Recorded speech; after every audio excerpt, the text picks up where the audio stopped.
Welcome to Citizens Climate University. This is a weekly webinar program from CCL that provides CCL supporters with access to in-depth training opportunities on topics that are related to climate change and effective climate advocacy. So I'll be your host and your speaker tonight. My name is Sabrina Butcher, and tonight's topic is focusing your Grasstops outreach. One of the most critical elements of building political will for strong climate legislation is spotlighting support from business, civic, and faith leaders in your local district. So this training will help you personally research your member, find major employers, focus your Grasstops outreach, and prioritize the community leaders who are important to your member of Congress. As I said, my name is Sabrina Butcher. I'm your host, I'm your speaker. I'm also CCL's Action and Endorsement Coordinator, as well as the leader of the Grasstops Engagement Action Team. We have 3 learning goals tonight. The first is to learn how to conduct research on our MOCs to figure out which types of community leaders will have the greatest impact on them. The second is to target our local outreach to major employers who are or will be affected by climate change and climate legislation. And our third goal is to find the best way to highlight support from Grasstops leaders and deliver that support to Congress. For our agenda this evening, we'll start by going over why we use Grasstops engagement and connections to influence our MOCs. That's members of Congress, for anyone who doesn't know. Then we'll go over a few types of research you can do to figure out which people and organizations will have the largest impact on your MOC. We'll hear some examples of how this works from the perspective of Capitol Hill and from CCL volunteers.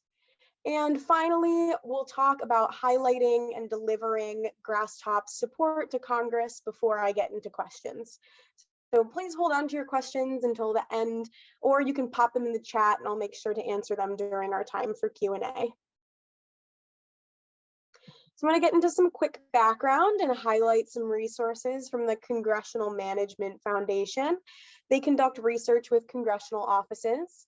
So they've studied hundreds of interactions over 40 years through surveys of actual members and staffers of from the House of Representatives and from the Senate. These polls that they conduct, scrolled way too far there.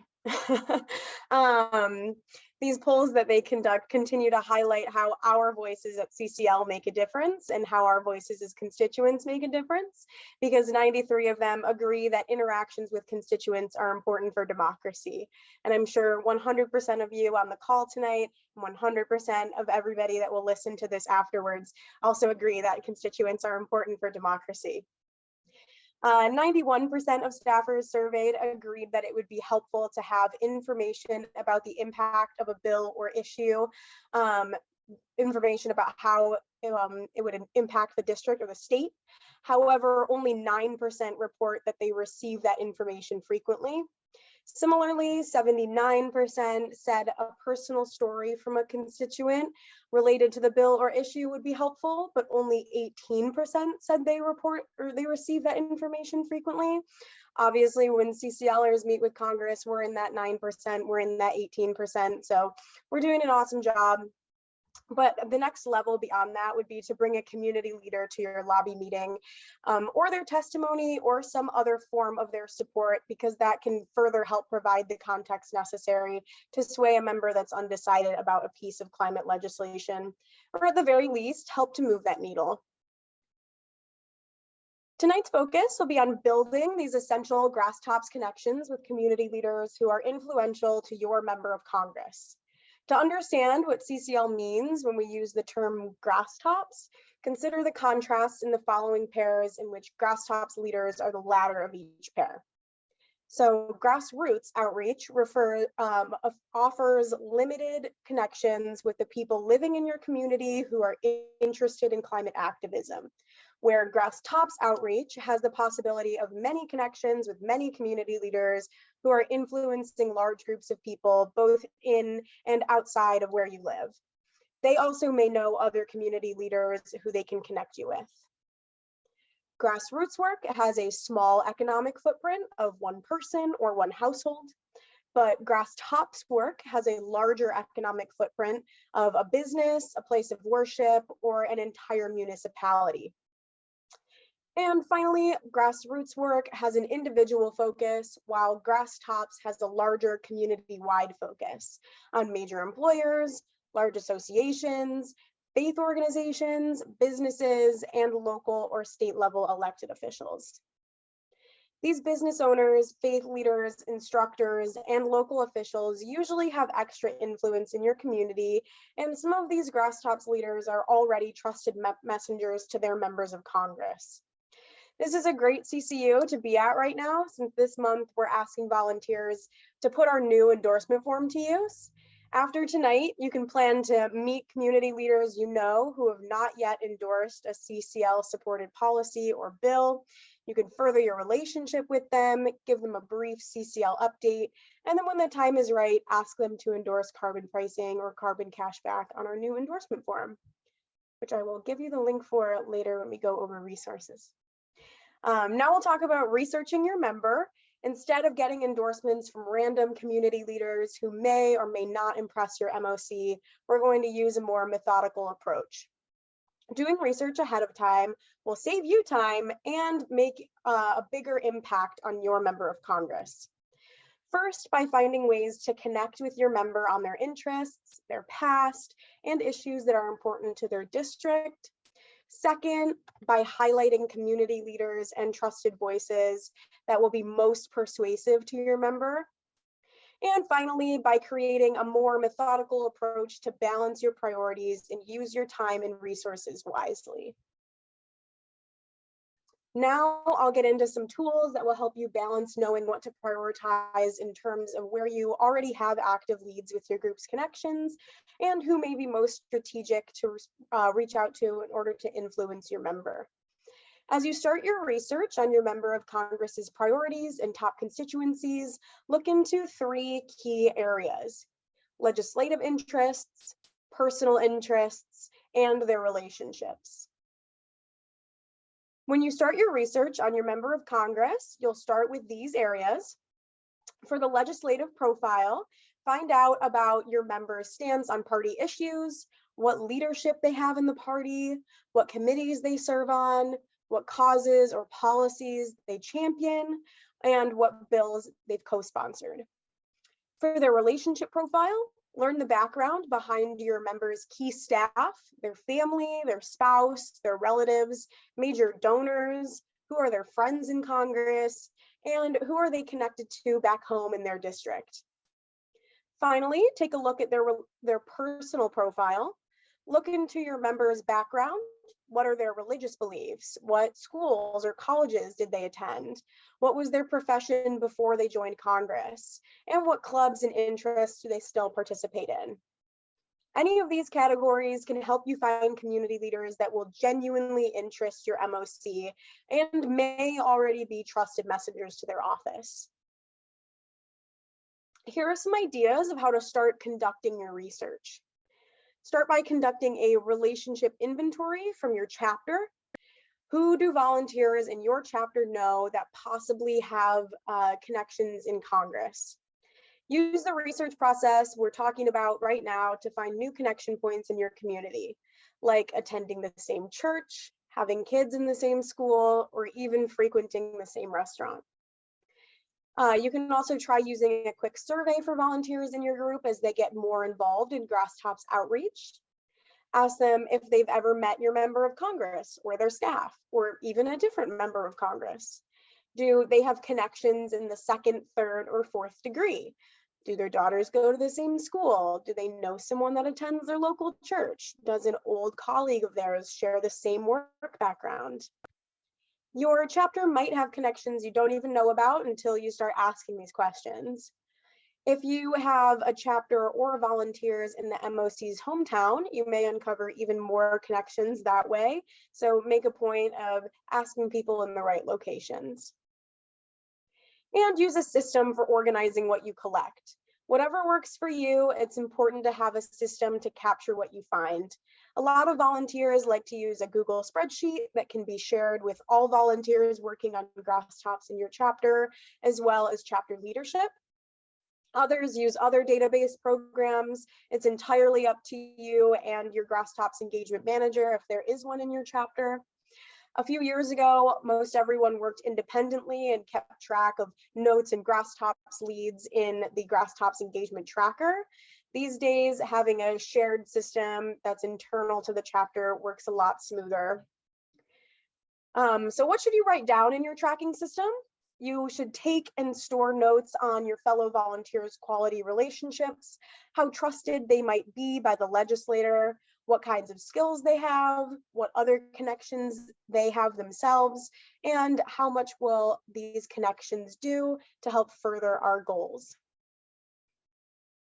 Okay, so I'm going to go over an example of an organizer that I made real quick that multiple chapters have adapted to use for their work with getting Grasstops endorsements that will impact Congress. The way that this spreadsheet works is there's two tabs on the bottom here. One is where you'll keep track of community leaders that you have leads with, and the other one is where you'll get ideas for who to get leads with.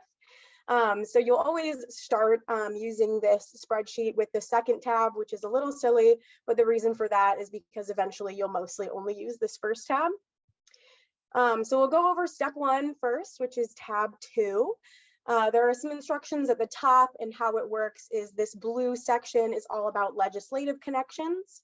So that's when you look into their leadership roles, committees they serve on, caucuses they're in, local causes that they champion, and any relevant staff connections. And then if you already have existing connections to any of these people or organizations within your chapter, you'll make note of that here. If we have contact info for either the person or the volunteer, you can put that in the contact info section. And whatever you do or don't have, you can create an action step for anybody that you think you should be furthering a relationship with. This green section is for those personal connections. So any religious connections you can think of, educational, professional, clubs that they're in, or donor connections as well. And these other columns work the same way as the blue section. And finally, the orange section is for relational connections. So that's family, friends, other personal connections like that. So this is a great way to keep notes, put down ideas, and talk them over with everybody who's working on Grasstops in your chapter. And then once you have this filled out and you have some leads and you've started talking to some community leaders, you can make note of them in this first tab here. So you'll write down the name of the organization or the individual that you've gotten in contact with. Who, if it is an organization, you'll want to put down the contact name for that organization, as well as the title of anybody you're talking to. Then there's space for all of their contact information. And you always want to make sure that you have a delegate in column G, in this delegate column. That's the volunteer that's made that relationship, made that contact, and is continuing it. So that if somebody else wants to go after that community leader in the future, then they know who to contact to see where that relationship left off. You should also have a goal for everybody that you're talking to, whether that's to get an endorsement, have them post on social media, have them attend a lobby meeting with you. Having those tangible goals will be very helpful. This column asks if your community leader is in the Grasstops engagement tracker. So before you go after any community leaders, you should be checking the Grasstops engagement tracker to see if they're already in there. If they are, then you should contact the delegate and ask them if it's okay to move forward before you do. And once a community leader has endorsed, they will automatically end up in the Grasstops engagement tracker. So you don't need to put them in there yourself. And then once they are in the Grasstops engagement tracker, make sure that that delegate applies to be their delegate as well. And then this last part over here is for all of the contact you make with them, just making notes about how that contact went, if they agreed to do anything, if you're planning to follow up. That's where all of that would go. So this is a great example of an organizer. I will also share this link when we get into resources a little bit later. And like I said, it's super adaptable. So if some of this stuff you don't feel like you need or want, then you can absolutely get rid of it and make this spreadsheet work for you and your chapter.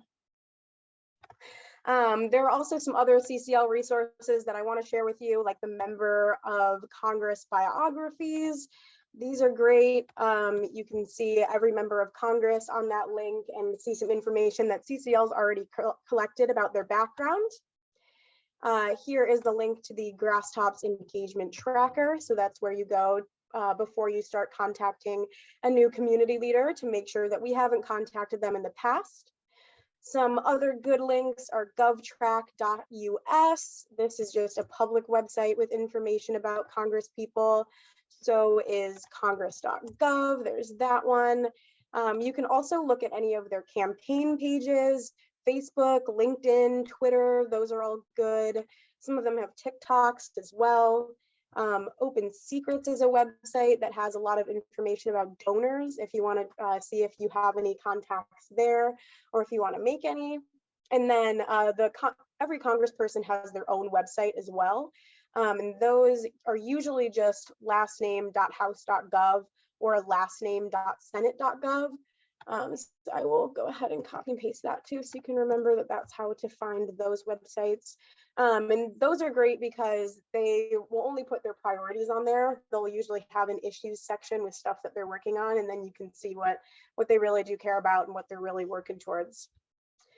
I also have some more questions that you can ask yourself for your members previously held positions. Who were their coworkers? So this is before Congress. What boards do they sit on? Can you influence other members of that board to help move your MOC along? Do you or your chapter have connections to family or friends that attended the same school, university? Maybe they're in the same alumni org. What connections does your group have to the civic or religious organizations your member belongs to? Which other elected officials do they look up to or are they friendly with in their party, or better yet, across the aisle? A lot of Congress people have friends in Congress that they will often work with. And sometimes they'll like introduce bills together, things like that. That's how you can tell. Or you can ask their aides when you're in a lobby meeting with them. Who gives them endorsements during the campaign? These are particularly good groups to approach because the member will want them to re-endorse in the next election cycle. So that was a lot of information, a lot of questions to ask, so much research to conduct that could leave you with a huge, huge list of options. So once you have that list, be sure to highlight the trade-offs involved in deciding what to focus on and prioritize using the resources at your disposal. We know your time is precious, so these tools will help you balance knowing what to prioritize in terms of where you already have active leads with your group's connections. It's always great to start with that low-hanging fruit with people that you already have that relationship with, and who may be most strategic to reach out to in order to influence your member. So this may be some higher reaching fruit, but people that will genuinely be of interest when you go to a lobby meeting and say, look who endorsed. I know you care about this person or this organization. Now, let's go over how to research for impacted industries. These are the community leaders that can bring those personal stories and local experiences of climate change to your congressperson and help contextualize your ask for their support for strong climate legislation. Be sure to look to see who is already being tracked in CCL's Grasstops engagement tracker before you start a new spreadsheet or start communications with a local community leader, because they may have already been contacted by a CCLer in the past, or they may have even endorsed already. And once you've done that, you can add them to your list of potential community leaders to engage by asking these questions. Who are the biggest employers in your district? How will they be impacted by climate change? Set meetings with them and work towards getting them to come with you to talk about how they are planning for climate change, or if they're dealing with it already. Yeah, them coming with you to a lobby meeting is absolutely ideal, but even if they write an open letter or help you write an op-ed about something like this, that would be huge. What are the unique impacts in your district or state? Right now, we're working on getting the RISE Act passed, and that's going to be really influential to Great Lakes areas as well as the coasts. So these are great questions to consider when we have really specific climate policies like that. And then who are some unusual voices that may be impacted that you could speak to? Skiing and water skiing are examples, fishing, hunting, farming. There are organizations that support all of this. What industries are most likely to be impacted down the line? So maybe someone's not being impacted right now, but they probably will be sooner or later. You can plan to connect with them, learn from them, and highlight the impacts that your community faces. And once you ask those questions and you have some ideas, you can place these names in your organizer as well. All right, and I'm going to play you guys a quick video. And I realized I might not be sharing my sound, so I may have to reshare. But this is a video about the personal and relational passions of Congresspeople that ended up influencing bills they supported and issues they championed. Congressman Blumenthal is the founder and co-chairman of the Congressional Bike Caucus and has been very involved with the Rails to Trails program and a lot of different bills around bicycling. And so one thing that he always wears is a bicycle pin on his lapel. And anything having to do with cycling is near and dear to his heart. And so there are also these instances where if you do a little research on members, you might find things that they have a personal passion around, and that can really inform what the policies and positions they take on issues. Members do not exist in a vacuum. Their friends and family do have an influence on them. And this is something important to remember. I don't think you should ever try to reach out to the friends and family of members, but if you do have connections with them, they can be influential. One story, several years ago, Senator Mary Landrieu from Louisiana became a champion of shutting down horse slaughter in the United States. And the reason she became a champion of that was quite simply her daughter was an equestrian and saw a documentary on horse slaughter in the United States and went to her mother and said, "Mommy, I want you to stop them from killing the horses." And there was no great in-depth policy look at it. It was, she had this request from her daughter and that spurred her to make an effort to end that practice. A great example when I was working on the Hill, watching a Grasstops leader influence my former boss was when a archbishop from the Philippines came to talk to him about a historical bell that had been taken from the Philippines during right after the Spanish-American War and the occupation of the Philippines, and the bill had been transported to the United States and was in a museum over here. And my boss, being very Catholic, basically directed us right off the bat to do whatever we could to be helpful to the Archbishop. And what really mattered was that particular messenger, being a high-ranking official in the Catholic Church, mattered a whole lot to my boss, probably more so than the issue itself. And so I think it's a good example that sometimes the messengers matter, and when it's coming from somebody, a trusted or respected source, that can matter a lot to a member, whether or not it's a former businessman and businessmen coming to talk to them, or somebody he respects in a religious order, or somebody from an organization that he was a member of or has worked with in the past. That messenger can be very important to change minds on an issue. I think a good example of using a story and an example of how it connects to the district to getting a member on board with something is many years ago, I was working on issues revolving around trails and the lack of trail maintenance on national forest land. And this was a major issue where trails were becoming impassable for recreational users. And to demonstrate this, we had a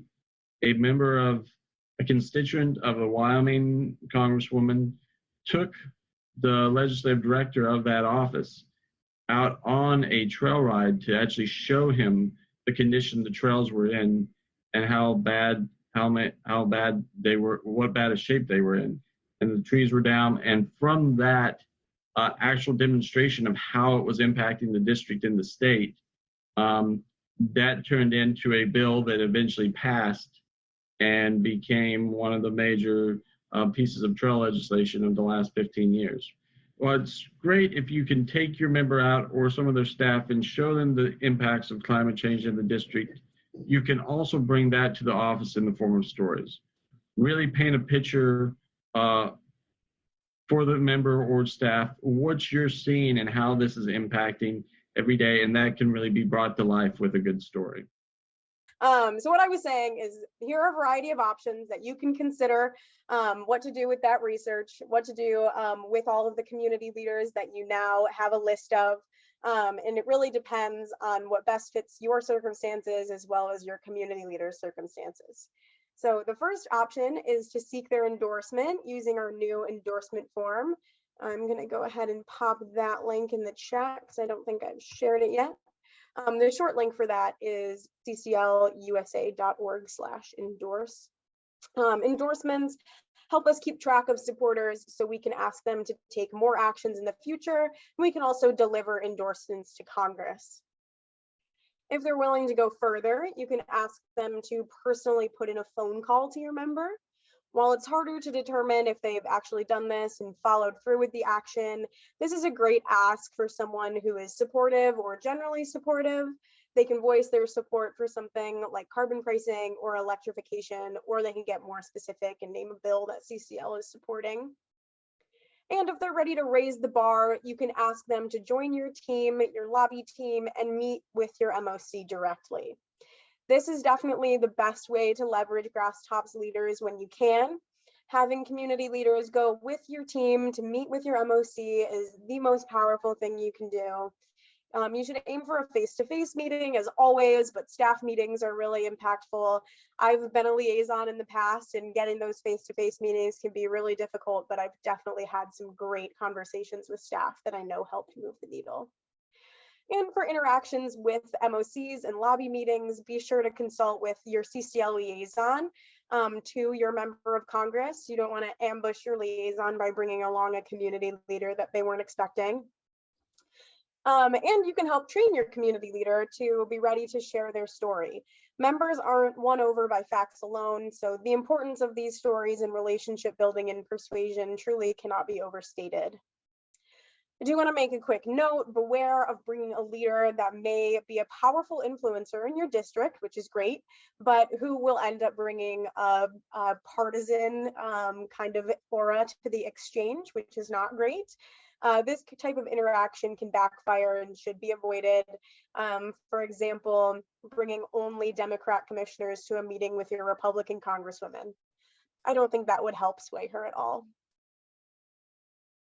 And here's our next video. So this one is an example of doing the research, getting the endorsements, and delivering them to Congress. This is from North Carolina CCLer Steffi Roush. She's the former co-lead of the Grasstops Engagement Action Team. And then Don Adju speaks in this a little bit too, and he's CCL's former director of programs. I've been doing this for 5 years now, and I also helped to co-lead the Grasstops Action Team. Asheville is a big beer town, and when I started to look at the background of my congressman, I realized that he was the vice chair of the Small Brewers Caucus. And so looking at his committees and what caucuses he's on, we strategically chose to target endorsements from the breweries. There's lots of them popping up around here. So a lot of employment goes on with breweries here. It does pull in a lot of tourists, so it's big for this town. And being that our congressman was the vice chair of that caucus, it meant a lot. And then looking into that, we found that half the Congress was on the Small Brewers Caucus, which was like an aha moment, like, wow, we could really work this nationally as well. In targeting, once we figured out who we wanted to target, then we wanted to, you know, look at who would be, of course, like the most important breweries, but sometimes you have to work your way up. So we worked at reaching out. Well, first of all, Jim Tolbert was lucky enough to get New Belgium's endorsement. That did help a lot. It doesn't always have to work out that way.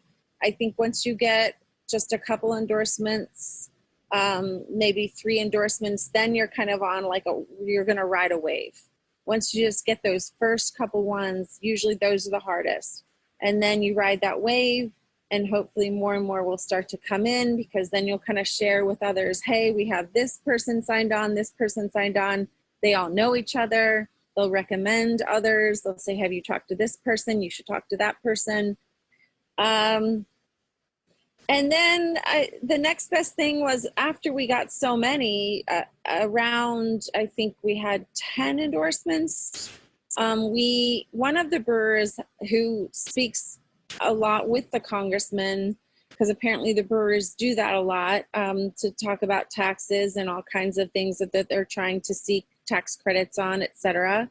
One of them had mentioned that we had gotten 10 endorsements to the congressman's office, and they reached out to us to ask about the endorsements. So we felt it was appropriate at that time to set up a meeting, or ask them, would you want to have a meeting with the brewers to discuss these endorsements and why they want action on climate and how it's impacting their industry, and why they support this solution and or legislation. Out of all the face-to-face meetings we've had with the congressman, we've had 5 so far, this was by far the best and the longest. He allowed us a full hour. He was in district visiting, and so he came to us, and he chose the brewery that he liked to have the meeting at. And that venue was happy to have him and provided food. And so some of the other breweries traveled from far away, but they made it. And we had a really good, genuine 1 hour discussion, better than we've ever had. So I think getting meetings with endorsers, when you get enough of them, setting up a meeting with that industry to discuss how it impacts their industry and how this legislation or solution would help, is by far the next best step. So I kind of feel like it's like stepping stones. You know, you work your way from figuring out what committees or caucuses they're on, to what endorsers you should get that relate to those, and then setting up a meeting with those businesses and the congressman at that moment. And that's when things really start to fall into place. The other avenue we're taking is financial services committee. That's what our congressman is also a chair in the leadership on. And so we're going to focus now on the banks and insurance industries. So it's just looking at where their interests lie and targeting those endorsements, and then eventually meetings. That's where I feel it's at. I really do. So what does this mean for you? What does it mean for your district? Oh, a lot of districts across the United States have very specific industries that hold up those districts.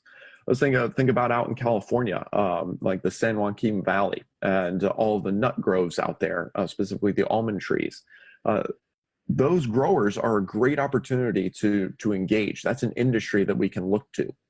Another option is in Florida. We think about the citrus growers, the orange growers. There are several districts where citrus production is the main agricultural product.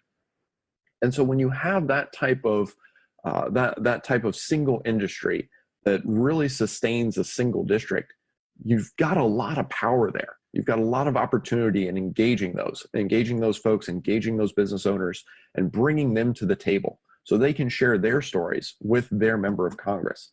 And that's what we can do in terms of moving these members so that they see the impact, so they are hearing it, not just from us, but from the folks that are actually on the ground, who are the main drivers, main economic drivers of those districts. The more you can bring in those type of voices, the stronger your voice will be, and the more trusted a voice you will be in Congress, and specifically to your member of Congress. Okay. So hopefully now that we've heard from the Hill, we've heard from volunteers, we've asked ourselves so many questions, and we've seen some examples of how to organize our research. you are able to conduct research on your member and target your local Grasstops engagement to those community leaders who will be the most influential. And finally, find the right way to bring that support to your member of Congress, whether that's getting a bunch of industry-specific people to come at a place of their industry and meet with your congressperson, or it's to deliver a fat stack of endorsements to a staff person, or it's to show off some op-eds that community leaders have written with you. Just making sure that your member sees all of this support, whatever you can do. Yeah. Take care. Thanks so much, Sabrina. Yes. Yeah, Yes. thank you. Thank you. Thank you guys so much. You have a great night. Thank you for listening to this episode of Citizens Climate Lobby's training program. You can tune into more episodes anywhere podcasts are available. Inspired by what you heard today? Join Citizens Climate Lobby to advocate for bipartisan climate solutions. Go to community.citizensclimate.org to find more trainings, resources, your local chapter, national action teams, discussion forums, and more. Be sure to like our Facebook page and follow us on Twitter and Instagram @CitizensClimate. We also invite all of our listeners to subscribe to our YouTube channel for more inspiration. Like what you hear? Recommend us to your friends and make sure to give us a 5-star rating. It helps us show up on other listeners' feeds. Feel free to pass on any suggestions for future episodes in the comments as well. And together, we are creating the political will for a livable world.